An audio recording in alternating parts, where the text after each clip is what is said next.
Bonjour à toutes et à tous. C'est parti pour un nouveau numéro de Ça vaut le coup, l'émission qui donne du sens à votre épargne sur Boursorama. Aujourd'hui, on vous parle du pétrole qui de nouveau frôle les 90 $ le baril. Bonjour Benjamin. Bonjour David. Il faut qu'on parle de cette flambée des cours du pétrole que pas beaucoup ont vu venir. On était au printemps à 70 $. Il y a des facteurs structurels, on y viendra après, il y a des facteurs conjoncturels évidemment, et c'est dans l'actualité, c'est l'Arabie Saoudite et la Russie qui décident de poursuivre la réduction de leur production de pétrole jusqu'à la fin de l'année, et l'effet sur les prix, évidemment, il est mécanique. Oui, il est mécanique puisque on est en plus dans une période, la consommation de pétrole sur une année n'est pas linéaire, et on est dans une période où la consommation de pétrole accélère, en particulier dans les pays émergents, qui représentent 70% de la croissance de la demande, et notamment en Chine, où on a une consommation de pétrole qui repart très fortement à la hausse. Et donc, vous avez une consommation qui part à la hausse, vous avez une offre qui diminue. Mécaniquement, à un moment, il doit y avoir un ajustement par les prix. Et la très forte réduction qui a été annoncée ces derniers mois par l'Arabie Saoudite, les pays de l'OPEP, les pays alignés avec l'OPEP qu'on appelle l'OPEP+, et notamment la Russie, fait qu'aujourd'hui, on se retrouve avec une contrainte sur l'offre qui rend difficile l'équilibrage entre l'offre et la demande et donc qui fait monter les prix. C'est surtout la contrainte sur l'offre qui fait flamber les cours. Encore une fois, cette stratégie de la pénurie organisée, c'est comme ça que je l'appelle, par l'OPEP+, Arabie Saoudite et Russie en tête, qui fonctionne, qui porte ses fruits.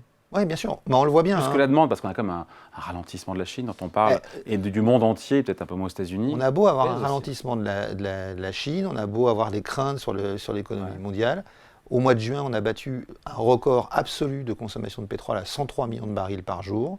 Et cette année, la consommation de pétrole en moyenne sur l'année va atteindre un nouveau record à 102 millions de barils par jour. Et puis, alors qu'on est en plein dans la transition énergétique, David, il est peut-être important de rappeler qu'avant l'été, l'Agence internationale a remis à jour ses scénarios de consommation de pétrole pour les années qui viennent et nous dit que la consommation de pétrole va continuer à augmenter jusqu'en 2028. On parle du monde entier, c'est moins le cas en Europe. Mais il faut bien comprendre ce que ça veut dire. Ça veut dire que tous les ans jusqu'en 2028, on va battre un nouveau record de consommation de pétrole en pleine transition énergétique. On a un vrai sujet de dépendance. Le pétrole est une drogue dure dont on a beaucoup de mal à se défaire. Bon, pour rester sur l'aspect conjoncturel, donc il manque à l'appel pas mal de millions de barils par jour. Les analystes anticipent 3 millions de barils par jour qui manqueraient à l'appel au troisième trimestre. Là, encore une fois, c'est la faute, pardon de le dire, des pays producteurs. Alors, oui, c'est de la faute des pays producteurs, mais David, il faut placer tout ça un peu dans le contexte. Je vous rappelle qu'on a connu une crise absolument gigantesque en 2020, crise du Covid, où on a même vu les prix du pétrole passer en négatif, et on a réussi à éviter la catastrophe, notamment la catastrophe industrielle, parce que beaucoup de sociétés étaient menacées par cette situation, et les seuls qui ont pu réagir, ce sont les pays de l'OPEP, en abaissant leur production de pratiquement 10 millions de barils par jour, en acceptant une perte de revenus, simplement pour permettre d'équilibrer l'offre et la demande. Et ça a laissé des traces, c'est ça ? Et ça a laissé des traces en ce sens que l'année suivante, quand les prix sont repartis, les États-Unis, j'ai envie de dire, n'ont pas vraiment joué le jeu parce qu'ils ont utilisé leur stock stratégique pour des raisons politiques, pour éviter que les prix du pétrole à la pompe montent trop. Et donc Joe Biden a libéré une grosse partie des stocks stratégiques américains. Et il est possible que les Saoudiens et que les Russes n'aient pas forcément très bien vécu cette période, puisqu'ils avaient fait un effort pour aider l'ensemble de l'économie à se tenir. Et derrière, au moment où ils peuvent récupérer, entre guillemets, une partie de ce qu'ils ont laissé sur la table, eh bien, on vient faire baisser le prix. Et donc aujourd'hui, j'ai envie de dire qu'ils ont des bonnes raisons de baisser la production parce qu'on anticipe une récession au niveau mondial, la Chine tarde à redémarrer et ils s'en sont pas privés. C'est intéressant quand même, David, c'est qu'on est dans une situation assez inédite. Généralement, l'OPEP est en réaction par rapport au prix du pétrole. Les prix du pétrole baissent, l'OPEP abaisse sa production pour rétablir les prix à l'équilibre. Les prix du pétrole montent, il remonte la production pour faire baisser les prix. Là, on est en anticipation. C'est quelque chose d'assez nouveau et ça montre aussi un autre phénomène très important, c'est que l'OPEP et ses pays alignés, notamment la forte alliance qu'ils ont constituée aujourd'hui sur la gestion du prix du pétrole avec la Russie, l'Arabie Saoudite, l'OPEP et la Russie ont repris la main sur la fixation des prix du pétrole et c'est assez logique dans le contexte de transition énergétique qu'on connaît, où les compagnies nationales, elles, ont tendance à baisser leurs investissements et donc le poids des producteurs, des pays nationaux est en train d'augmenter et donc ça leur redonne beaucoup plus de pouvoir. Pardon d'être un petit peu ethnocentré, mais je reviens sur la France, mais le débat doit aussi exister ailleurs dans d'autres pays. Quand on entend en cette rentrée que le gouvernement refuse toute nouvelle ristourne sur les prix à la pompe, juste d'un point de vue écologique, on met de côté, on a compris la question budgétaire, parce qu'effectivement il faut réduire les déficits, mais d'un point de vue écologique, on peut comprendre aussi, parce que ça revient quand même à subventionner l'usage de produits fossiles, de carburants fossiles, dont on cherche à se départir, à sortir pour sauver le climat. Oui, ça a le mérite de la cohérence. Jusqu'à maintenant, effectivement, on pouvait s'étonner d'avoir un gouvernement qui passe son temps à expliquer qu'il fallait se débarrasser des énergies fossiles et qui, pour des raisons sociales, dès qu'on voyait les prix du pétrole monter, subventionnait la consommation. Entre la fin du monde et la fin du mois, il fallait... Exactement. Et donc, c'était pour acheter la paix sociale, quelque part.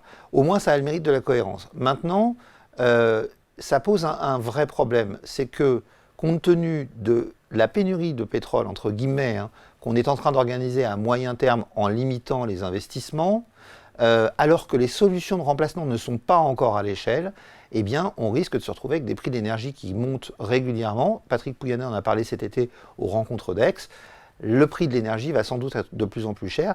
Cette période de transition est très difficile à gérer et on a peut-être décidé de mettre le frein sur la production pétrolière sans toucher à la demande. Par rapport, sans toucher à la demande, parce que c'est trop compliqué d'un point de vue social, sans préparer suffisamment rapidement la montée en puissance des solutions de remplacement. Et même si les solutions de remplacement étaient là, dans certains domaines comme le transport, vous ne changez pas la flotte de véhicules du jour au lendemain. Donc vous vous retrouvez forcément avec une inadéquation qui fait que l'énergie va probablement valoir plus cher. La seule conséquence à tout ça, David, c'est qu'il n'y a qu'une seule solution. C'est qu'il faut encore accélérer sur la transition énergétique. Encore développer et encore accélérer le développement des moyens de production bas carbone de façon à pouvoir enfin se débarrasser du pétrole. Parce qu'il y a cet entre-deux qui pousse les prix du pétrole à la hausse, parce qu'effectivement, on cherche à baisser la production pour respecter, encore une fois, les accords de Paris, les critères ESG, pour des raisons climatiques, mais la demande, elle escalée, on n'y touche pas, donc elle augmente, on l'a dit, on est à des niveaux records cette année dans le monde, et donc, logiquement, l'offre qui baisse, la demande qui monte, et ben, c'est normal que les prix du pétrole soient orientés à la hausse. On est sur les marchés de matières premières, vous savez, sur un marché qui est sujet à ce qu'on appelle chez Ophi Invest AM le syndrome de la tomate. Quand vous allez au marché le dimanche matin, vous vous fichez de savoir s'il y aura des tomates dans 6 mois. Ce qui va compter, c'est est-ce qu'il y a des tomates ce matin. S'il y a beaucoup de tomates, vous ne les paierez pas cher. S'il n'y a pas beaucoup de tomates, vous les paierez très cher. Et donc aujourd'hui, on a organisé une réduction de la production de pétrole alors qu'on n'a pas de solution de remplacement immédiate. Évidemment, on se retrouve avec des prix qui montent. D'autant que, on pourrait se dire, mais si on cherche à sortir, vous l'avez soufflé avant de préparer l'émission, mais si on pense à sortir du pétrole, on pourrait se dire que mécaniquement ça fait baisser son cours, puisqu'on est amené à ne plus l'utiliser. Ben non, là c'est le contraire, ça le fait monter parce qu'il y a cet entre-deux. On a commencé à sortir de la production de pétrole avant de commencer à se déshabituer du pétrole. En même temps, c'est bon aussi ou pas pour la transition énergétique d'avoir un pétrole cher? Est-ce qu'un pétrole cher est nécessaire déjà pour sauver la planète et puis pour rendre plus compétitives aussi les autres sources d'énergie décarbonées? Alors, on dit toujours que l'ennemi du pétrole cher, c'est le pétrole cher, parce que ça va pousser les investisseurs, les compagnies pétrolières à investir plus, mais ce ressort-là ne marche plus, puisqu'on leur a expliqué qu'il fallait qu'on sorte, et donc ces sociétés se sont mises en ordre de bataille pour sortir, en tout cas pour certaines d'entre elles, du pétrole. Donc à une vitesse, le ressort de l'augmentation qui est discutable. Tout à fait. Mais l'augmentation de l'offre n'arrivera probablement pas, à part peut-être dans ces compagnies nationales, comme je l'évoquais. Le deuxième ressort, c'est que le prix du pétrole élevé, ça pousse les gens à réfléchir avant de prendre leur voiture, typiquement. Donc effectivement, c'est plutôt une bonne chose. Là où les effets sont contrastés, c'est que pour faire cette transition, il va falloir produire des éoliennes, produire des panneaux solaires, produire des batteries. Il faut l'énergie pour ça. Il faut des métaux. Et donc, pour produire les métaux, il faut de l'énergie. Pour produire les éoliennes, il faut des métaux. Pour produire les panneaux solaires. Donc, dans une première phase, il est même possible que cette transition énergétique augmente la consommation d'énergie et donc augmente la consommation de pétrole, puisqu'on n'a pas vraiment de solution de remplacement. Et donc, augmente le coût de cette transition énergétique à court terme. Exactement. Mais il y a un moment, il faut quand même être cohérent et avoir en tête une chose. Quand vous organisez une transition d'un système à un autre, vous avez un système qui n'est pas inefficace, mais vous décidez de vous en débarrasser parce qu'on a décidé de prendre en compte une externalité négative qu'on ne prenait pas en compte avant. Quand vous prenez en compte quelque chose que vous ne preniez pas en compte avant, ça a forcément... On parle du climat, là. Voilà. La seule chose qu'il faut garder en tête, c'est que la seule chose dont on est sûr, c'est que ne pas faire la transition énergétique coûtera plus cher que de la faire. Toutes les études sont formelles sur ce sujet. Donc on n'a pas le choix. C'est bon de le rappeler. Exactement, on n'a pas le choix et il faut qu'on accélère sur cette transition aujourd'hui. Allez, merci beaucoup. Explication, point de vue signé Benjamin Louvet, gérant matières premières chez Ophi Invest. Merci à vous. Merci. Ça vaut le coup, on revient la semaine prochaine sur Boursorama.